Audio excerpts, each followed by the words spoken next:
the Spot Track Podcast, talking sports contracts, the salary cap, and business of sports. All right, Scott, baseball's officially canceled. Our lives are over. There's no reason to talk about it except for we're going to talk about it.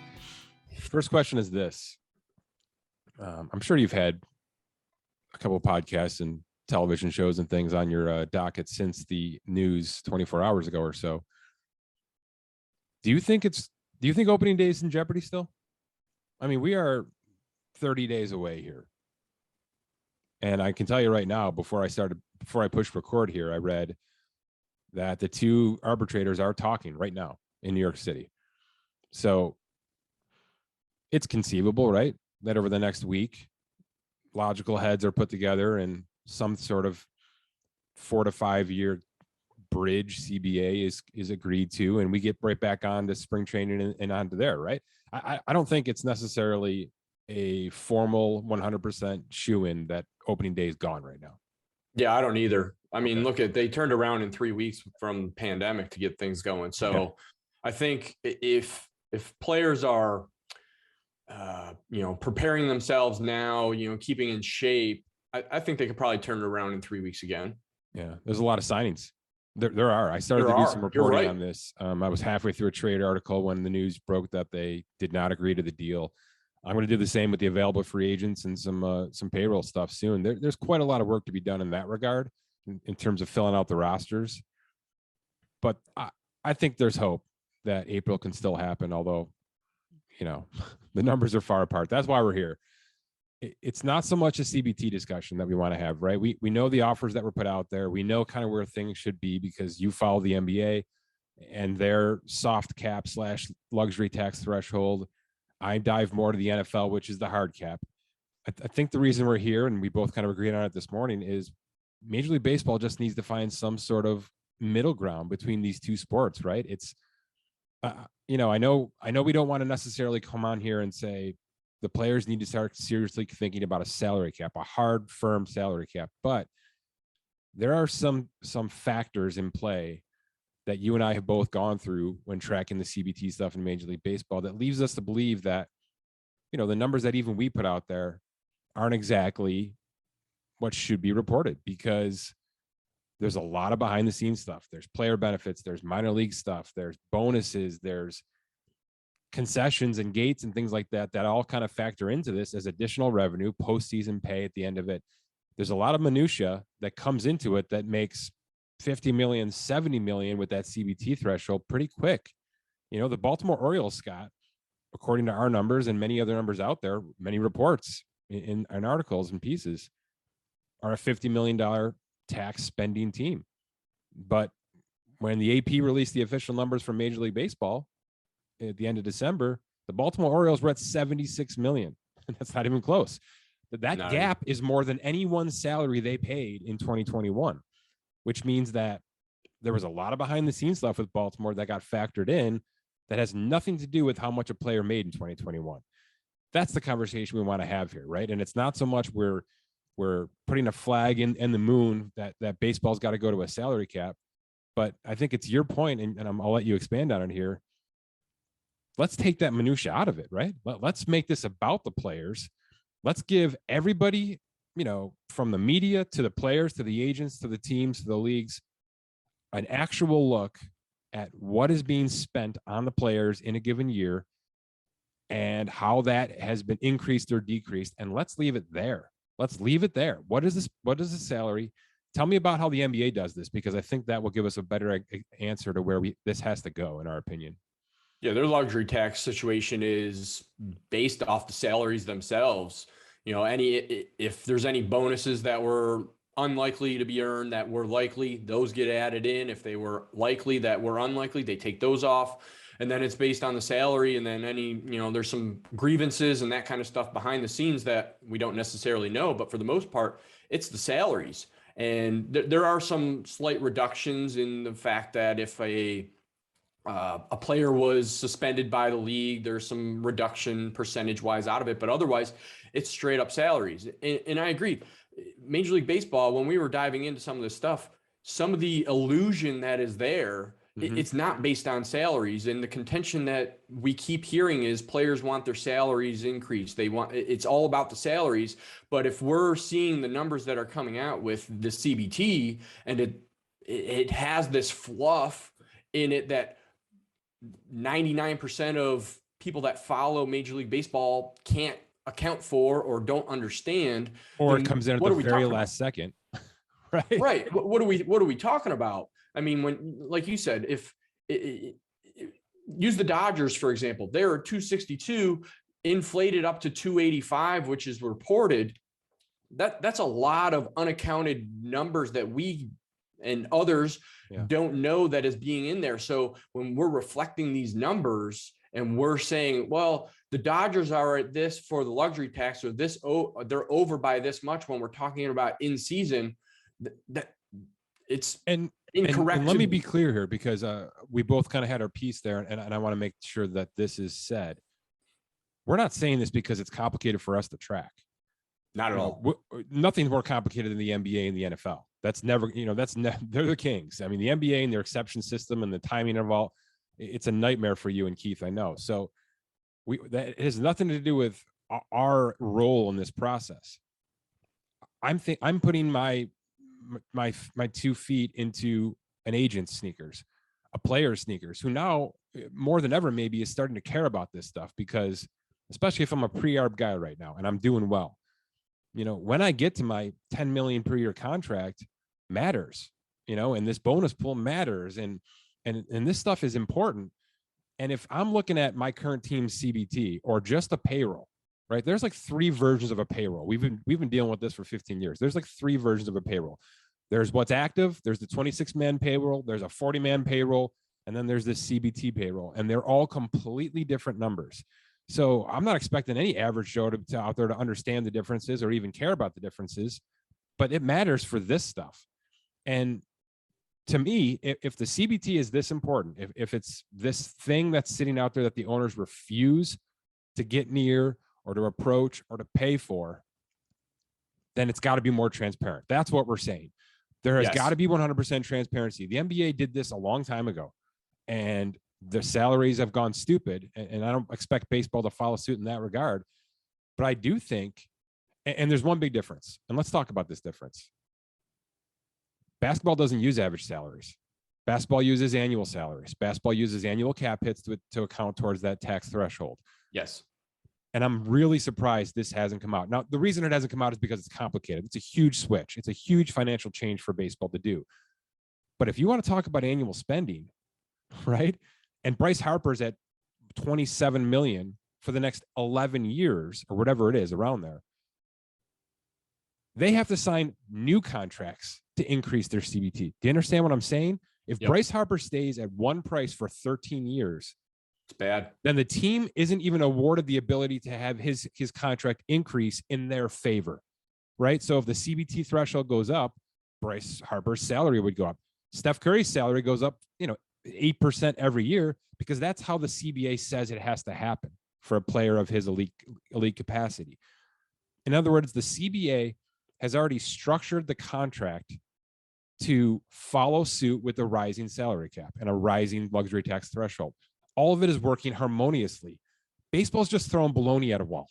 And then the average salary part of it is hampering the team's ability to naturally and automatically increase their payroll. So they're having to force it.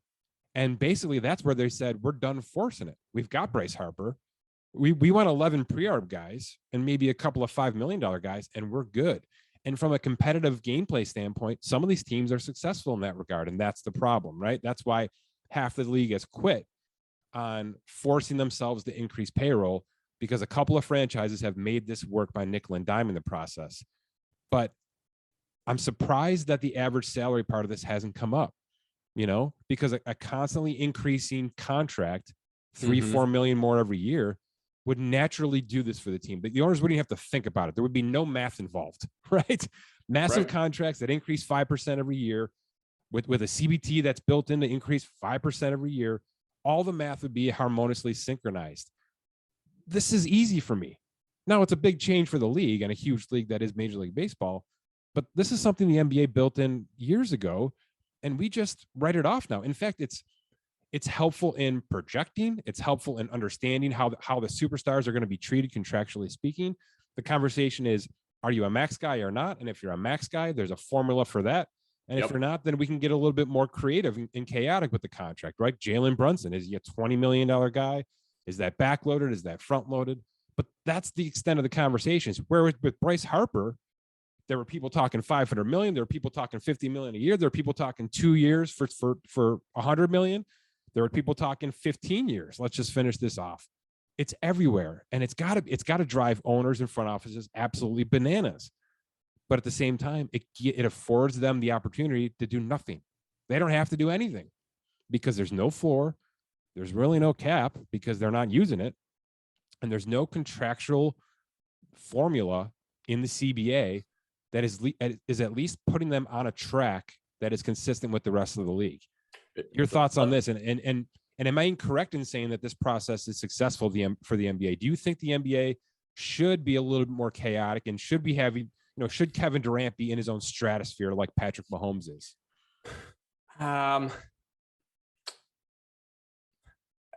Yes and no. Yeah.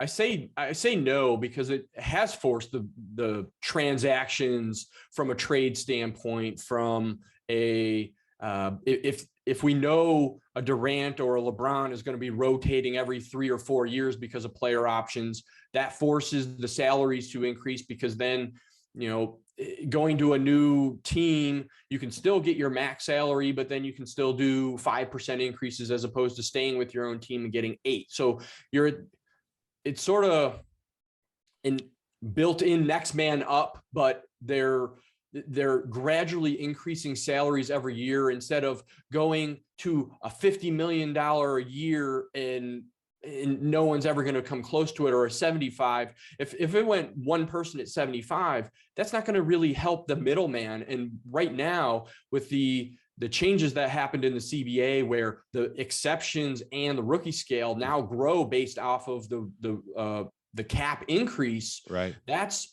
bringing the middleman and the low. And what's funny, Scott, is that appears to be where this baseball discussion is now. But I think what I'm saying is they haven't even fixed the top level stuff yet. No, they haven't. Where basketball fixed the superstar pay and fixed the structure of superstar pay, then the next iteration said, all right, now we got to take care of the young guys. Correct. I think baseball is skipping step one, right? Like they got to change the way that they structure these contracts first in terms of the tax threshold. And then we can go back and say, all right, now let's bump that minimum wage into a tiered approach, right? If you're a 10-year vet making minimum wage, you shouldn't be making $650,000. You should be making 1.2 million. And if you're let's put a small salary floor, you got to spend 75% of your CBT in terms of cash, so that the $4 to $5 million player continues to make the $4 to $5 million, and they don't get dropped down to a minimum like we're seeing with a lot of these players. So I just think they're putting the cart before the horse right now, in terms of, you can raise the minimum wage in this league and you can raise the CBT, but you're still relying on front offices to structure contracts however the hell they want. And that's not going to fix your problem. You got to start from the top down, and that's bad optics. I remember when LeBron and those guys and Chris Paul went through that iteration to get the max situation built in, and they took some heat for that. But then 4 to 5 years later, they were the guys sitting at that table saying, now it's time to take care of everybody else in this league. And it was a very transparent process. They got a lot of credit for it. They still get a lot of credit for it. And the league is, just thriving because of the structure. And and look, the salaries are still absurd with, right. When we talked about James Harden getting a potential extension or whatever it might be, we're talking about Steph Curry, who's going to, by the end of his contract, is going to have 50 million plus annually. Going to your Bryce Harper situation, imagine if he could only have signed a 4-year or a 5-year deal with a player option or whatever. Great point. And then he has to re-up. That's going to force those salaries to continually increase. Instead of having a flat 27, at least he's going to have to potentially re-up if he's playing well, going from 27 to maybe 30. And that's going to shift the salaries. I agree that you have to start from the top, but you made a point of the floor. I think having a salary floor the players talk about salaries and maybe it's a non-point from the owner side, but from the player side, I feel like they should be forcing a cash floor. Make Pittsburgh, Cleveland, Baltimore have to spend, even if they don't, even if it's out of the means of the players' production, it's going to force the team to have to spend, and that's going to force the middleman to have to get salaries increased. If we refer to the Oklahoma City Thunder here, they're below. We've talked about it. They're not at the cash floor. So what's going to happen is the players on that team are going to get a divvied up revenue from the difference that they're below that cash floor. Yeah, basically the league says, the CBA says, if the owner doesn't go out and pay his team enough in the first place, we'll do it for you. Right. Yeah.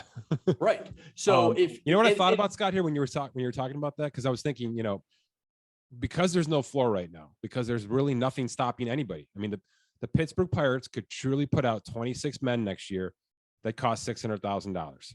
Yes, they could. We used to run a fantasy contest on Spot Track. Yep. And one of the first things we built in was not just a cap, but a threshold that you could only sign X number of players on a rookie contract.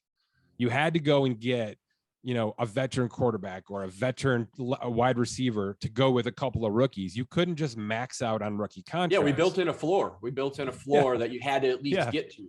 Yeah. Because we didn't want people gaming the system. The fact that the actual professional league does not do this is unbelievable.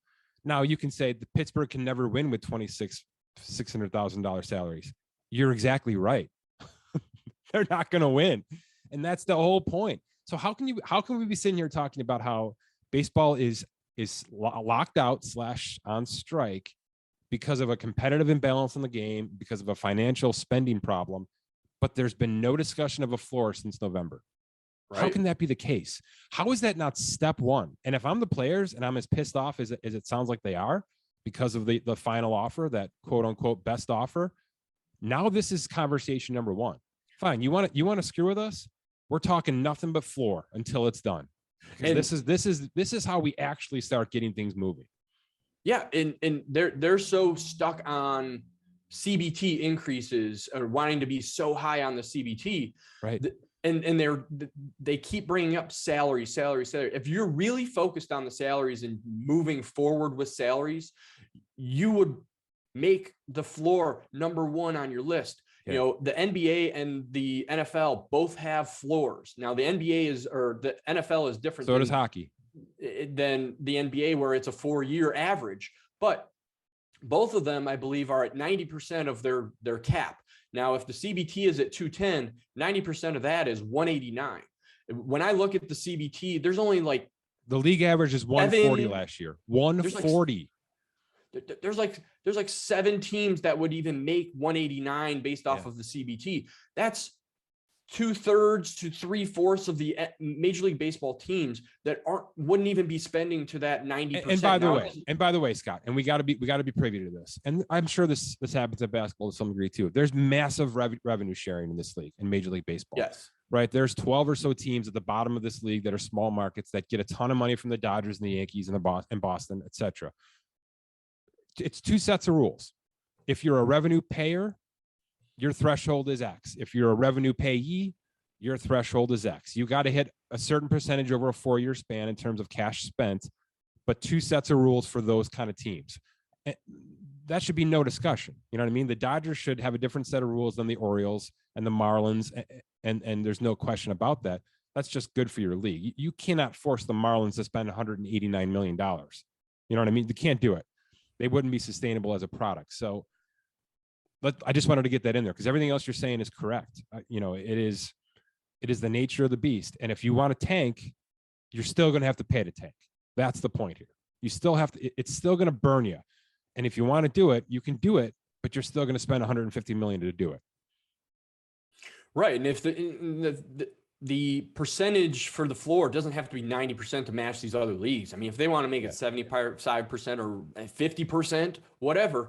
But the fact that so many teams are so low in salary, that should be the red flag that the players are coming up with, not raising the CBT. The CBT, by increasing that, is just going to allow those top teams to pay those superstars a little bit more, it's not really going to help the bottom pre-arbs, the minimum salaries. If you want those salaries to really increase, make a floor that those teams have to spend to get to X amount of dollars, then you're really going to start to see the parity. Now, if Major League Baseball and the owners, they don't want that, then why aren't we doing some EPL rules where it's just there is no tax and just it is carte blanche? And if the Pittsburgh Pirates, do you think that ever comes up?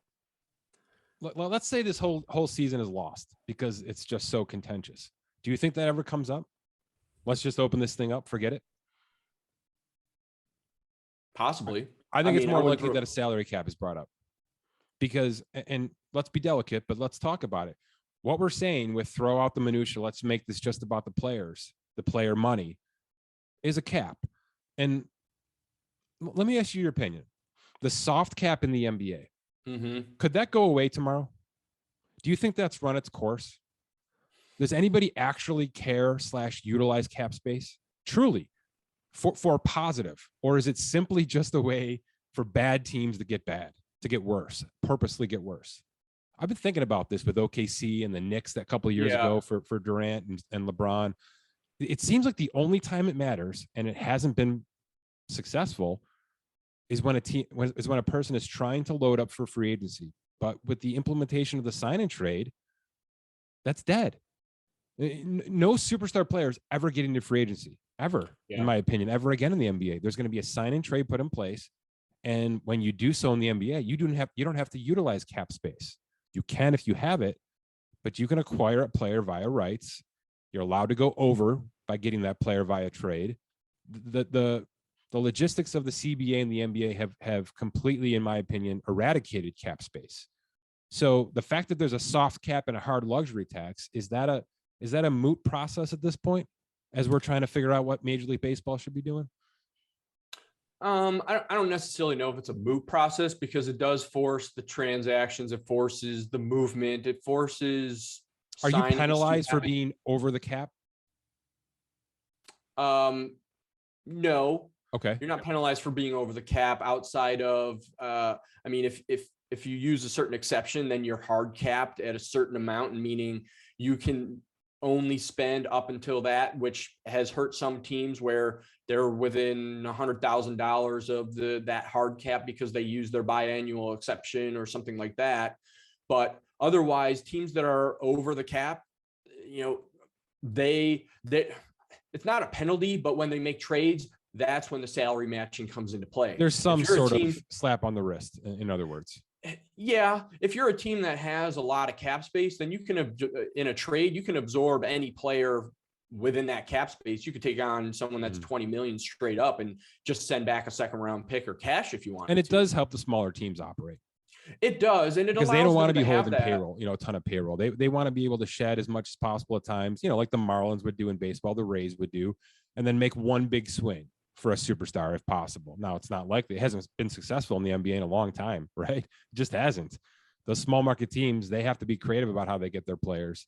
But we're seeing them get even more creative because of sign and trades or extending. We're seeing this a lot within the last 2 years. Extend your player because then you have their rights and you have them under a monetary value between 12 and 20 million that is tradable in a piece to get higher caliber players. So you're seeing them sort of circumvent that cap with them doing the extensions, sign and trade. You're right. The free agency with cap space is a complete illusion. Yeah, it's gone now. Because, this is going to be a down free agency year. Zach LaVine, he might be a sign and trade to another team. He may stay with the Bulls and go with that.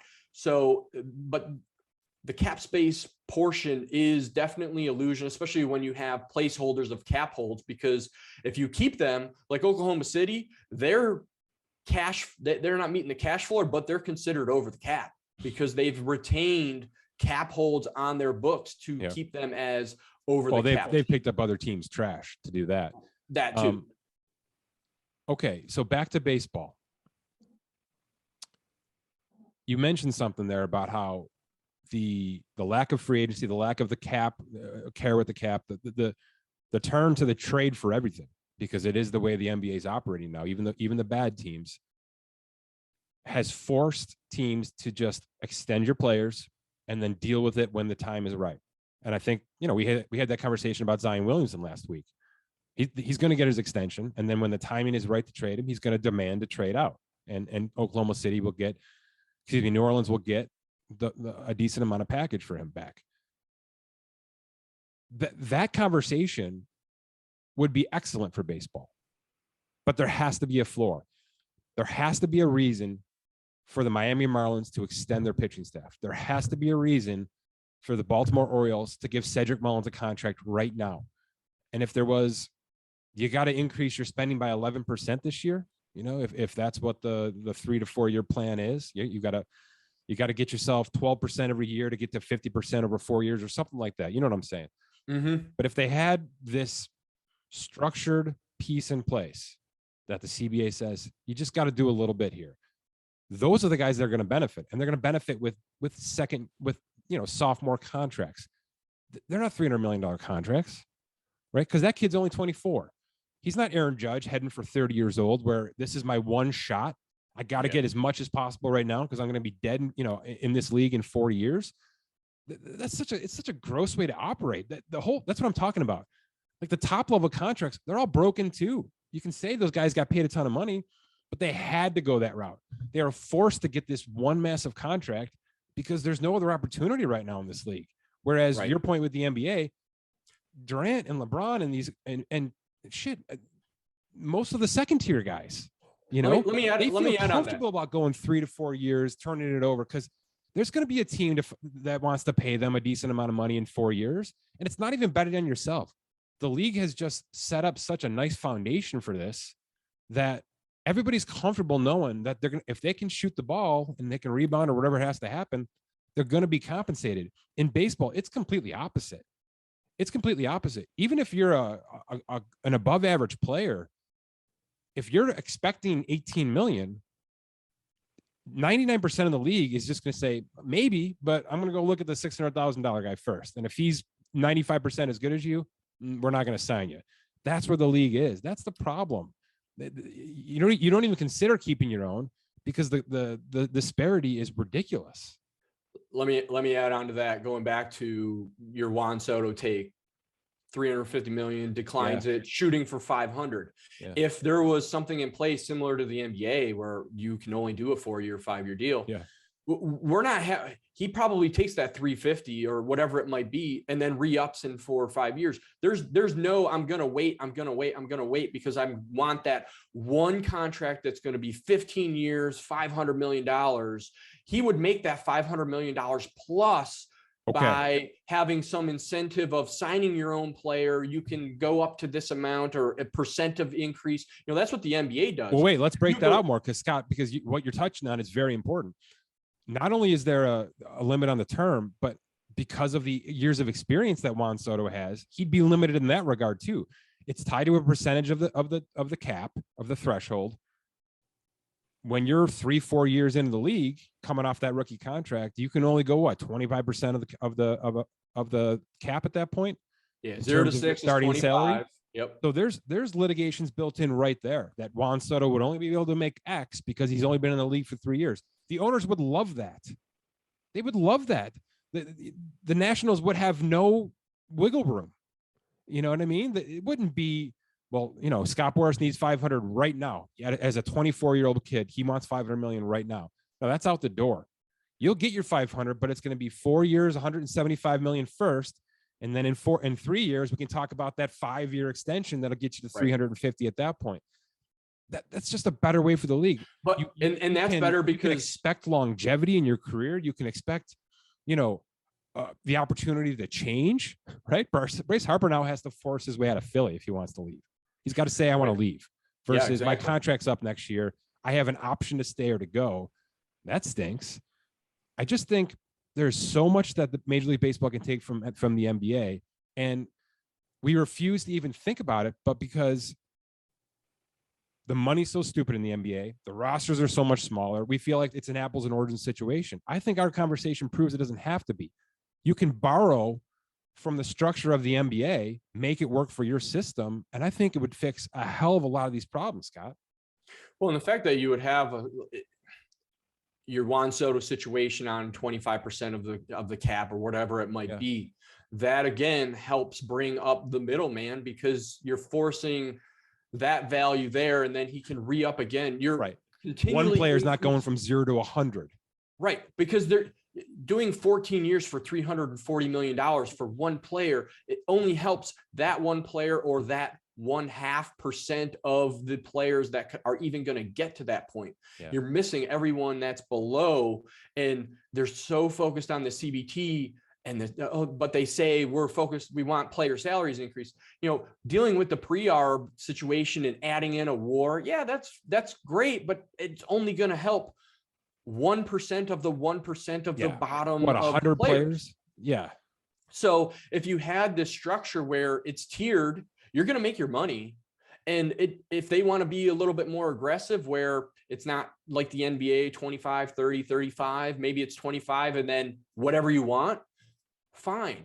But I think the fact that the players are striving for that one massive contract, 10 to 15 years, 400 to 500 million. They're being forced to.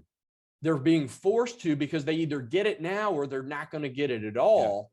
Yeah. And then it limits what teams are going to offer.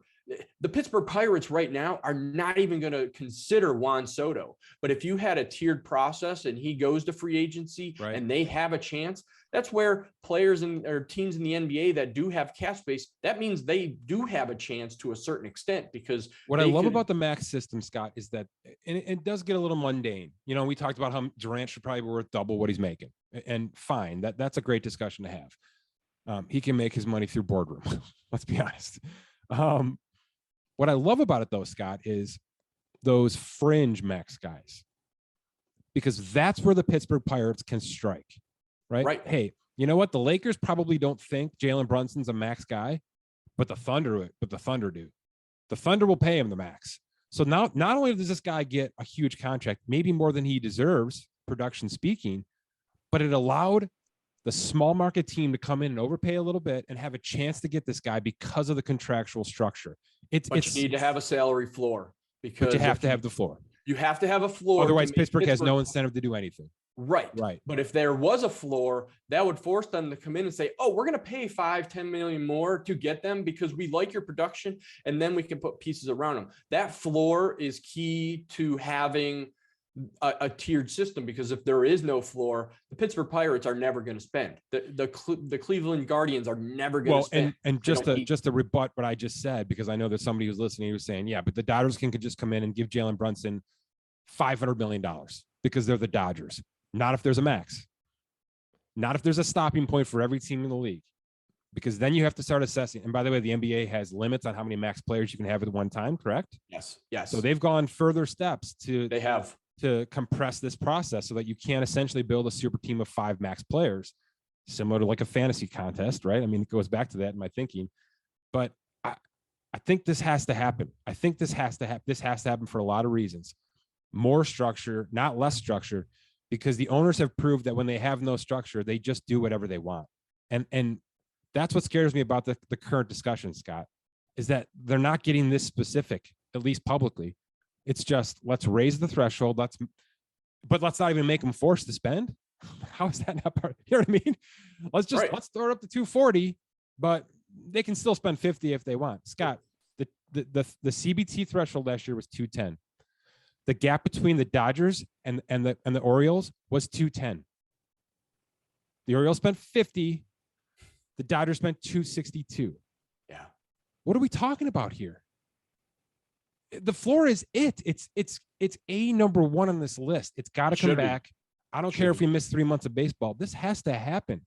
Like I said, they're skipping a step right now. They're skipping a step in this process. They're trying to take care of the majority of players, because that is a rallying point. We saw this with football. Aaron Rodgers took to Twitter and said, we got to take care of our minimum guys. The rookie wage scale is too much of a value. Not enough guys are getting extended, blah, blah, blah. It's right, because that's where a lot of the league is right now. And that's correct with baseball. 1,400 players in 2021 played at least one game last year and were making less than $1 million. 1,400. So this is a huge pool of players that they're trying to get to right now. And I understand that. But to me, that's next. First, fix the structure.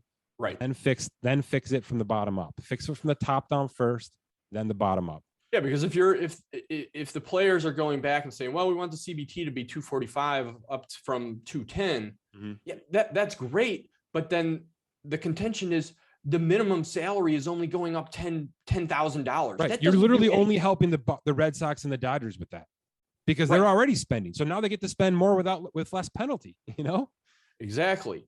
So if the players are truly all about the salary, you're right. Cash floor should be number one. It's going to force all those teams in the bottom half to have to get up to a level. There's enough players, even if and that's going to force that minimum salary to have to go up, because you're going to have to spend more. So you're going to get into that mid-level like the NBA has, where they have that. They don't have to have a mid-level structure, but it's going to force the spending, and salaries will go up. Then the average salary will go up. I mean, that's been a huge talking point over the last month here, is the average salary has gone down instead of gone up. Well, because those bottom teams, there's so many players, the pool of 1,400 players making $1 million less. If that minimum salary is not going to increase, of course they're going to make less, because that 1% at the top is not going to help offset 1,400 players at the very minimum salary, that bonus pool, which is why the NBA has built in, like you said, they built the structure. And then in this last iteration of the CBA, they added in the mid-levels and the rookie scale and the minimum are all based off of that cap increase now. So it's all tied as one. So we know if the cap goes up, there's going to be an increase in minimum salaries, no matter what. Even if you want to get to a spot where there's a maximum contract, there's a percentage of max tied to players with 4, 5, 6, 7, 8 years of experience, and then after that there's no max. Right. So you're in the league 9 years, go get 500 million. Go get the world. You know what I mean? If you're still worth it at that point. But the owners would love the suppressed contract between 4 and 8, because it's essentially an extended arbitration. Right. But instead of 1-year contracts, let's start signing 4-year contracts, 3-year contracts like basketball does, that heavily accelerates their average salary from the rookie wage scale, which it does. Luka Doncic went from, A to Y pretty quickly here. Trae Young as well, starting next year. Rightfully so. But they're making less than Steph. They're making less than Kevin Durant. You're not getting guys coming into the league and expecting to go right to the top immediately. And that's the value owners would want. And that's right. That's a concession to the owners. From our 4 to 7 or our 4 to 8 years of experience, we're going to have some sort of governor process in place that allows us, or that allows owners to say, okay, the maximum contract you can sign is 25% of the tax threshold per year. Great. I'm still getting a huge raise. I'm getting a couple of years guaranteed. And the owners get to, save a few dollars on their elite superstars for a couple of seasons, at which point then you got to go crazy with Scott Boras and try to figure it out. But I just think, and hopefully these conversations are being had. Maybe Max Scherzer is bringing this bell in there. Maybe he is saying this stuff, but it sounds like, and the discussion that's hitting Twitter or hitting the articles, right, hitting Jeff Passan, is it's all about the young guys. It's all about getting those guys paid as much as possible right away. And I think that's dangerous water. I think that's really dangerous, because you know why else? What if Juan Soto got his $500 million right now on that Nats roster? They're not literally have 24 guys making $650,000 and Juan Soto making $50 million a year. How is that going to work for 162 games in the locker room? That team's not even close to ready. Right. They're going to be terrible. And you got one guy who's got 19 Bentleys and a couple of guys eating Subway every day. You know what I'm talking about? I do. Like, that dynamic has to be part of this. You can't have that. You can't have that. The NBA did have that. When the superstars got paid and got their massive escalations, that was a big problem. You had 40, 50% of teams making garbage and acting like it. They hated it because it was a superstars league considerably. So that did get fixed in the second iteration. I just think all this NBA talk is not garbage. No, it's not. And it has to be transferred to the Major League Baseball process. It really does. And I'm a math guy. I love the formulaic aspect of the NBA because I can go to free agency 2024, know what the estimated cap is, and I could tell you a rough estimate of what a max salary would be, or if it was such a good point. It would help front offices. I can tell you what the exact value of the first year of the contract could be, and then do 8% or 4% or 5%. I mean, and I could do increases or decreases. I know exactly what the salaries could be for said player 2, 3, 4 years out because of the projection of that cap. So it allows teams, front offices, players, agents to know what their value is going to be. To budget, to project. It's a great point, Scott. And that sounds selfish because it's what we do for a living. No, this is what front offices are trying to do. And in baseball, it's damn near impossible. Right. It is, because you don't know outside of your prospect in AAA, AA. Oh, they might be there in 2024, but because of manipulation of service time or whatever, they're still going to come in at $650,000 no matter what. And in fact, Scott, all you can project is that. Right. It is your prospect. And that's probably why we're here today, because that's the only thing these front offices really have a handle on is their minor league system. We know that these 3 guys are going to be ready in 2024, so we can start to build around that. That's all they truly know. They don't know when Bryce Harper is going to get pissed off in Philly and want out. You know what I mean? But if he was on a 4-year contract, on a bridge contract, and he was forced to be on that contract, now half the league can start to be ramping up like, hey, like the NBA just did for LeBron, like the NBA just did for KD. We know that there's a breaking point coming soon. Well, and the thing maybe we can get ourselves involved here if we do a couple things budgetarily to get ourselves ready, right? Yes. And I want to add on that with the Bryce Harper situation. Say it was a 4-year deal. Give the incentive to the team that he's already on a leg up. And it sort of is backfiring in a bit with the NBA because of extensions and sign-in trades and all that. But if you give the incentive of, all right, the max is 4 years that you can sign, but if you sign with your own team, you could go to 6 years if you wanted to, and your increase could be X amount %. Or if you go to another team, you're stuck at the 4 years. And then if you want to extend, that's the other nice thing is there's built-in formula for extensions. If you're below the max, you can extend up to your max and then get your 8%. If you're above it, then you could still get an increase, 120%, but it's forcing an increase. And the teams don't have to go to the max. They do in certain instances, but there's instances where, Michael Porter Jr., he signed his rookie scale extension. It wasn't a max. It was 5 for 100. So they didn't go to the full max, but I think this is a phase 2 conversation though. And because that's fine. I would want to see how just compressing and maybe capping that second contract to some degree. I'd want to see how that works. Does it actually lead to more guys sticking around? You know what I mean? Or does it turn into the NBA, which is every superstar wants to leave every 3 years and go somewhere else? So I think every league is going to be different in that regard based on how the players kind of how their careers kind of go. I just think in the NBA it's so easy to drop into another roster and play. You know what I mean? Whereas I'm not sure in baseball that's the case, but I would want to just kind of slow play that process, put a couple of these governors in, and see how the league hashes out for 5 years. Does it fix the minimum problem? Does it fix the upper problem? Or do we have a massive problem now with guys not getting paid in years 9 and 10 of their careers? And that you hit on it. And I mentioned this to you off air last week. The CBA that is agreed to cannot be 10 years. No, it needs to be 4 or 5, maybe or 6 with an opt-out in the 5th year, or whatever it might be.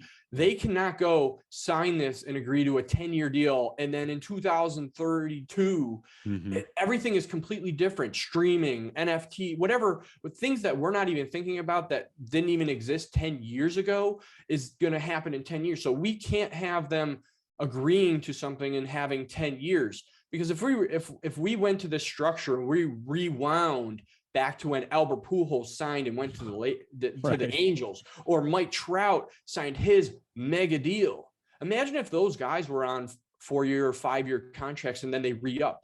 Mike Trout may be at a $45 million salary as opposed to 34 or whatever he might be. Albert Pujols wouldn't have been locked into a 10-year deal. And we all knew it was bad because by the end of the career, and that's why the NBA, NHL has over 35, over 39, 38 rules put into if a player is that, and they are at a salary and then potential retirement.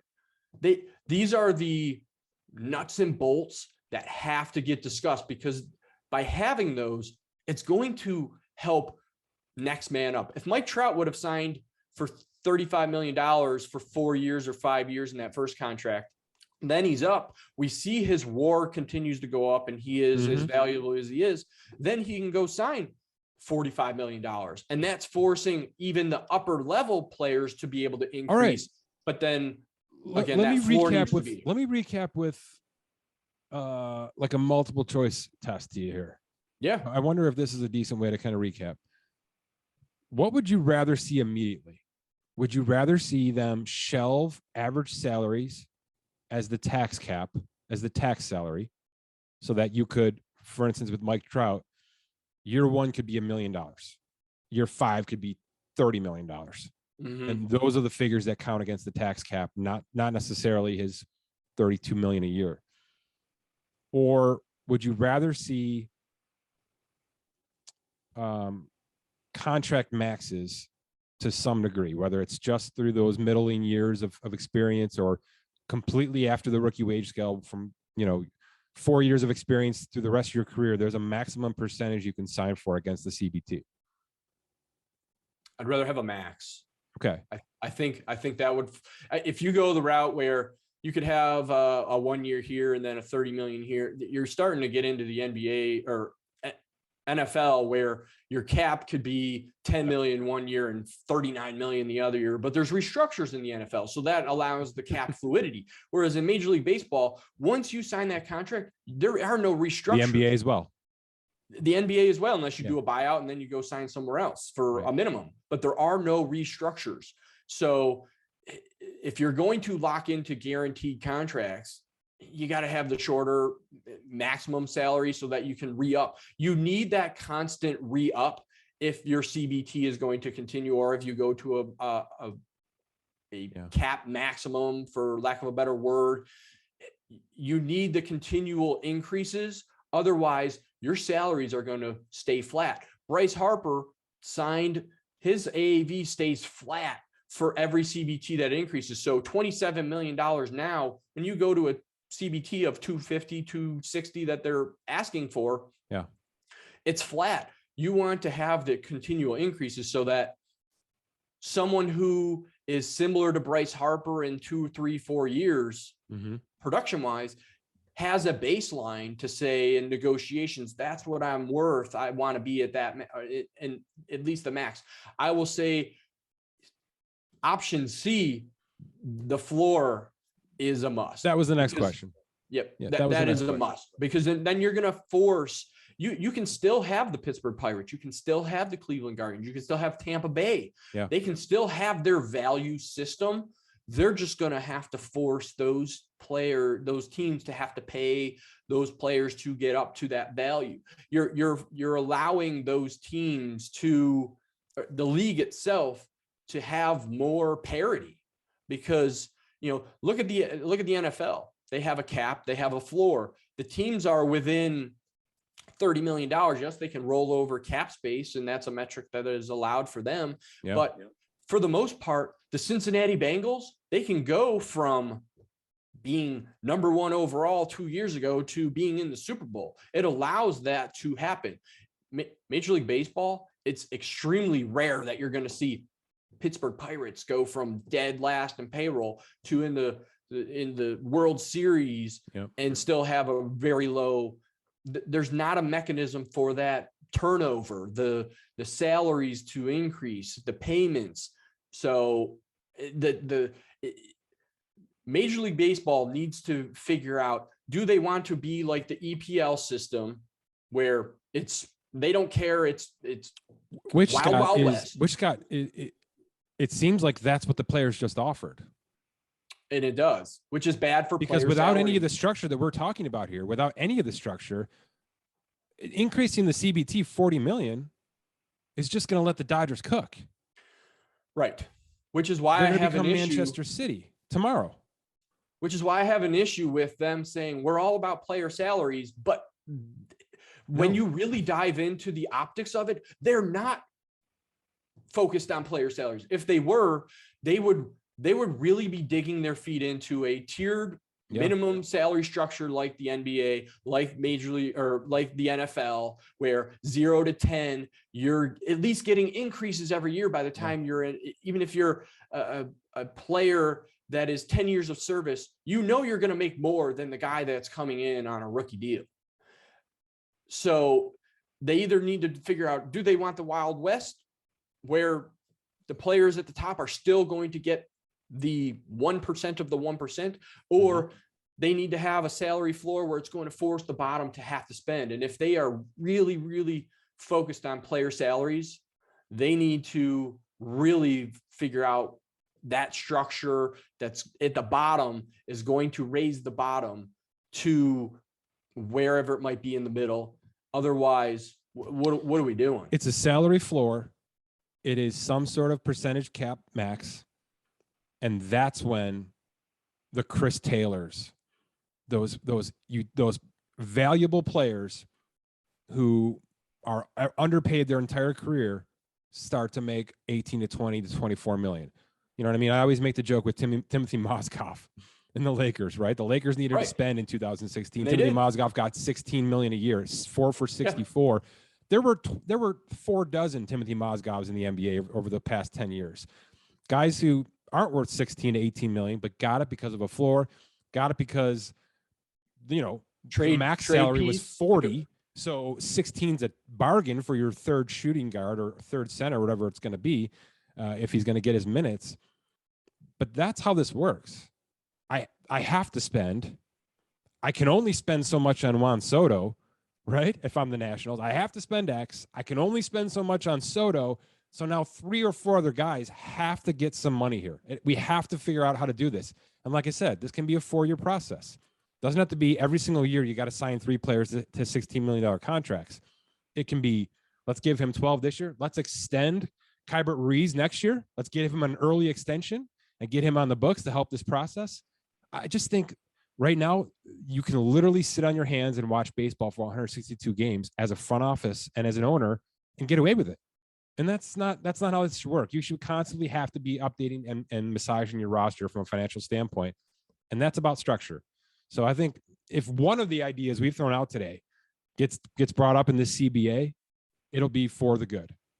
Just any sort of structure, any sort of you must, or you can only, or you know what I mean? You cannot exceed, or some formula that has to be built into this language, because if it's just like you said, the wild, wild west, we already know the answer.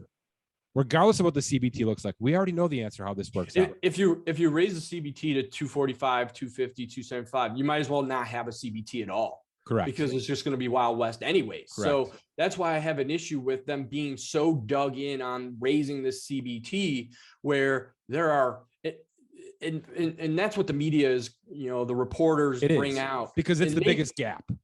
But it is. But and I was quick to poo-poo the owners for their offer, which was 220, 220, 220. I think it was 224 and then 230. It was something around there. It was about 10 million increased over 5 years. But now I take that offer if I'm the Players Association and I say, fine, you want to stick like this? You want to kind of flatline for a couple of years to maybe make some money back from the pandemic and stuff? That's fine, but there's a floor.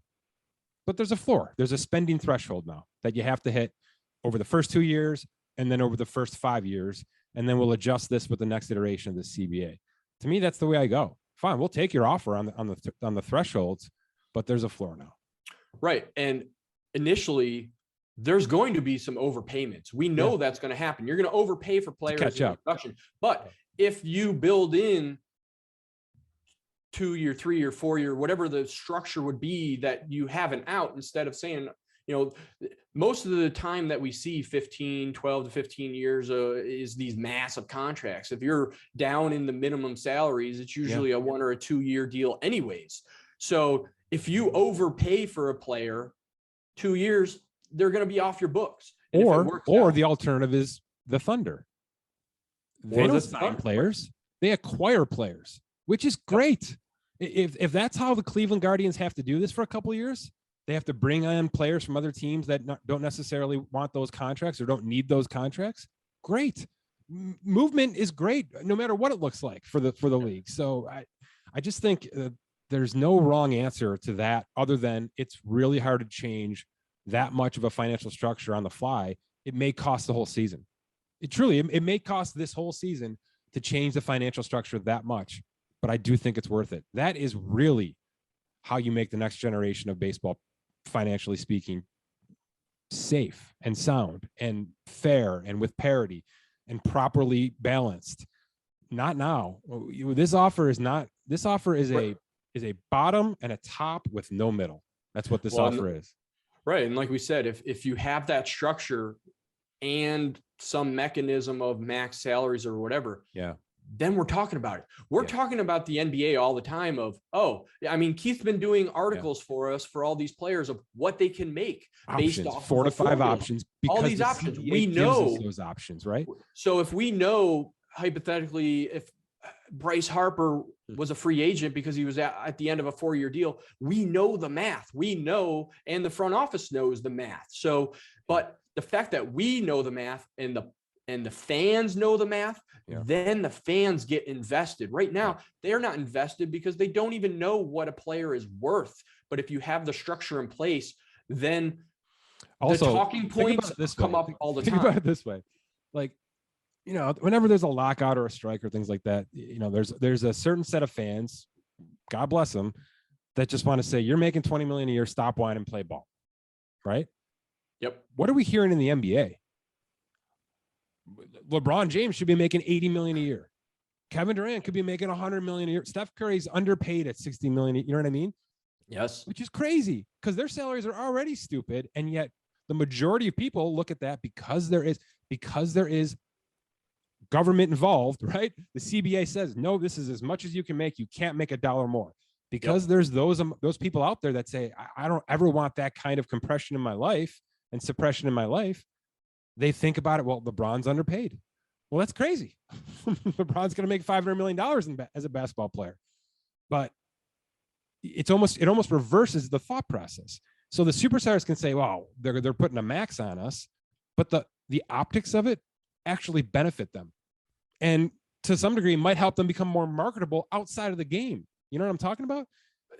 Not only more marketable, but the fact that they're being talked about every 4 years keeps them in the limelight, allows them to continue to grow. Like I said with Juan Soto, if he did whatever it might be, 12 for $500 million, he may make more than $500 or $500 million over 12 years if he was re-upping every 4 years or every 5 years with increases. I mean, that's why we have these options for players. James Harden, if he extends, he's going to be making X amount of money. We know that. Especially if you switch teams.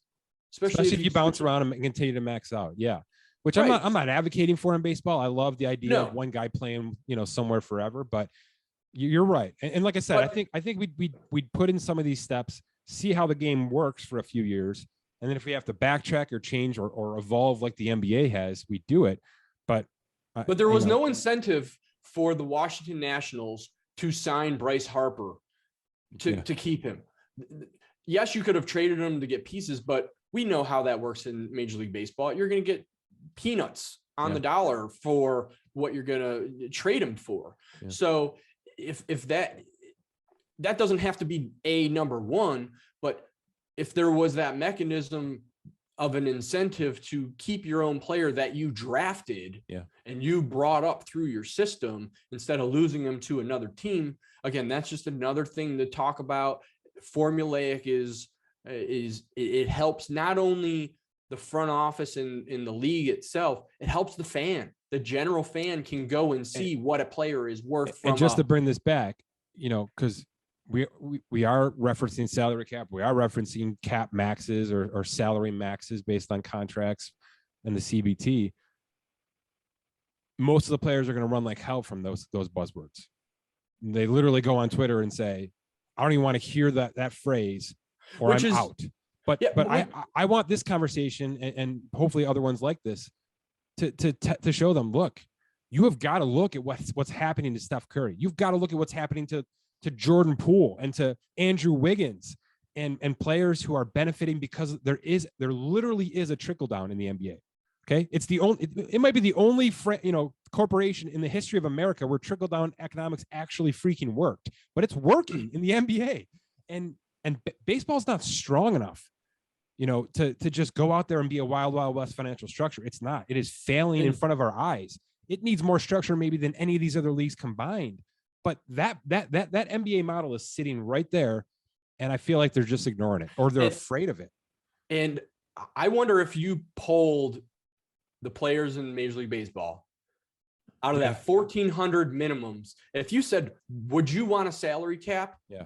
I bet you they wouldn't even care. They probably would want the salary cap, because then it would have to force the it's the very top 1% of the 1% that doesn't want a salary cap because they're making 40 million, 30 million, whatever it might be, whereas the bottom is not. So that's why those upper echelons don't want a salary cap. I bet you if you polled the bottom, they would possibly be in favor of a salary cap, or can I give you some homework? Sure. Can you take the NBA model with the current CBT and put together a quick article that shows what the thresholds of players would be making? So what would Max Scherzer actually be making from the Mets on his new contract? Oh, interesting. What could Juan Soto actually sign with the Nationals right now? And sort of the different steps of years of experience. Put together the work, show the work with actual players, and maybe use one roster, right? The pre-arb guys, the 4 to 8 guys, the 10 plus guys. What would it look like? Because I think if we saw it, myself included, if we actually saw how it looks, the NBA model in baseball, I don't think many players would be taking a discount at all, right? It would be shorter terms. So maybe that's a little scarier, afraid to bet on yourself kind of stuff. And certainly Scott Boras is going to throw a fit. But I don't think it's going to look a lot different, for those top guys. I just don't. I think those guys are probably, for the most part, properly compensated. It's just... there's got to be a little bit of structure to it. And the way that their salaries are based out on a yearly basis, right? Yeah. Max Scherzer's making 43 every year for the next 3 years. That would change. But, I think we could, if we see the model. But would it change if you implemented a 5% or an 8% increase? Would it change over the course? Yes, in the immediate future, potentially. But in the long run, it has the potential to have them make more money. I mean, I would love to ask the guys that say, oh, absolutely no salary cap. I want to know specifics. Why do you not want a salary cap? Look at the two biggest sports leagues in the United States and in the world. They both have salary caps. The NFL is king in the world right now, and they have a salary cap. And the players are still getting paid. Yes, it's a fluid situation, and we see the Saints having to, release players, but then they get signed and they're still a quote unquote next man up, even though there is a salary cap. And so I would love to know the specifics of, don't say, no, salary cap is not even a word that we're going to listen to. So why do you not want a salary cap? No, that's the whole point of this segment, Scott, is let's not be afraid of it. And it doesn't have to be a hard cap. It can be the NBA model. It can be some of this structure built into it, and maybe it's a cap max. So I quickly just did, because obviously there's a 15-man roster in the NBA. There's a 26-man, 28-man roster in baseball. So you wouldn't be able to just transfer those percentages over in terms of like a maximum percentage of the CBT. So let's just say that if you're 8 years plus experience, 8+ years experience, okay, and you qualify for 20% of the CBT. Do you know what that number would be on an average salary? 210. 42. I was gonna say 40 million. 1 million less than what Max Scherzer just signed as the highest contract in the history of baseball. Right. This is what I'm saying. This stuff is already happening. But if there was something in the CBA that says it can't go north of that, or you have to sign at this point, or you can't go more than 5 years, just give the owners a reason to say, all right, it's got to be this. It's not 13 years. We got to take a little bit of a hit when they're, in their prime years, 26, 27, 28. God forbid you pay the player then. You know what I mean? And there's at least like something holding their hand through this process versus the wild, wild west. Scott, good stuff on this, man. Yeah, this was great.